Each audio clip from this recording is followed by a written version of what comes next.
Assalamualaikum warahmatullahi wabarakatuh. Kami, mahasiswa Universitas Islam Negeri Maulana Malik Ibrahim Malang, Fakultas Ilmu Tarbiyah dan Keguruan, dari program studi Pendidikan Agama Islam yang akan menjelaskan dan juga mempraktekkan apa itu tayamum.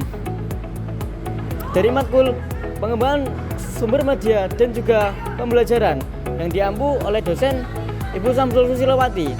Sebelumnya, izinkan saya memperkenalkan anggota saya Adib Susilo. Saya Muhammad Abid Tanhaya. Saya Muhammad Hanif Murtado. Saya Nadifa Isanda Ramadhani. Saya Tasyana Nafisa Fahro. Dan saya Alfia Aisyah. Halo teman-teman, bagaimana kabar kalian? Kita harap kalian selalu sehat dan dalam perlindungan Allah Subhanahu wa Ta'ala. Nah, sekarang kita akan membahas mengenai apa itu tayamum. Islam memberikan kita kemudahan melalui tayamum, yaitu cara bersuci dengan menggunakan debu yang suci untuk menggantikan wudhu dan juga mandi wajib. Ini adalah bukti bahwa Allah Subhanahu wa Ta'ala itu Maha Pengasih dan juga tidak memberikan hambanya, terutama dalam hal beribadah. Bagaimana jika kita berada dalam keadaan yang sulit untuk menemukan air, atau bahkan kita tidak boleh menggunakan air karena kita sedang sakit dan lain-lain. Nah, selanjutnya mari kita simak penjelasan dari teman-teman. Apa sih tayamum itu? Tayamum berasal dari kata al-qasdu yang berarti menyengaja atau bermaksud terhadap sesuatu. Jadi seperti seseorang sengaja melakukan tayamum sebagai bentuk bersuci untuk melakukan ibadah sholat. Nah, secara istilah, tayamum adalah tata cara bersuci dengan mengusap wajah dan kedua tangan menggunakan debu atau tanah yang bersih dengan sebagaimana tata cara tayamum yang sudah ditentukan untuk pengganti wudhu ketika tidak ada air dan tidak dapat menggunakan air. Nah, jadi intinya tayamum adalah salah satu bersuci yang meringankan umat Islam untuk beribadah seperti sholat ketika tidak ada air dan tidak dapat menggunakan air untuk menghilangkan hadas sementara dengan kondisi tertentu. Nah, teman-teman, ada beberapa sebab nih mengapa kegiatan bertayamum itu diperbolehkan.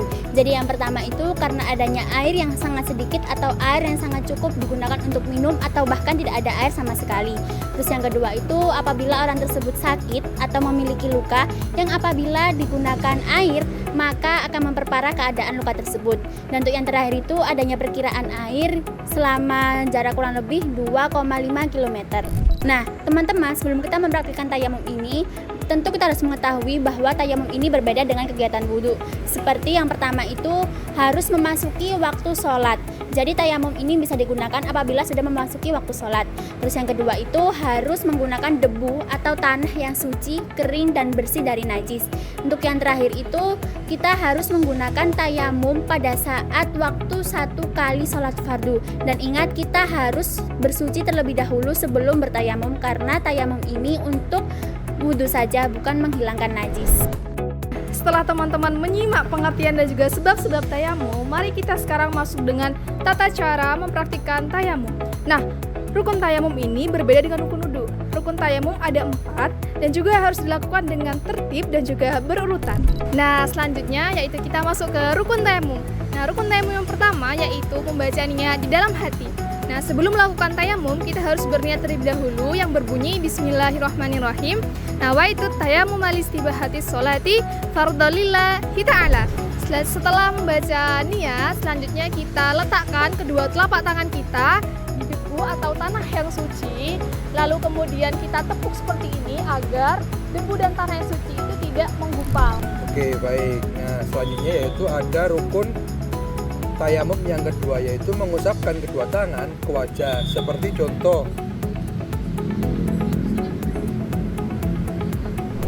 rukun tayamum yang ketiga yaitu mengusap kedua tangan dengan cara kita mengambil debu dengan telapak tangan kita, lalu kita menepuk debu agar tidak menggumpal. Nah, selanjutnya kita mendahulukan tangan kanan dengan cara seperti ini.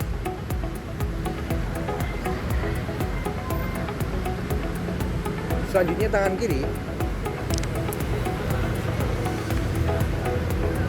Nah, seperti itu tadi. Nah, cara itu tadi dilakukan secara berurutan dan merata agar terkena seluruh bagian lengan tangan kita. Alhamdulillah, jadi tadi adalah penjelasan video tentang tata cara tayamum dari teman-teman.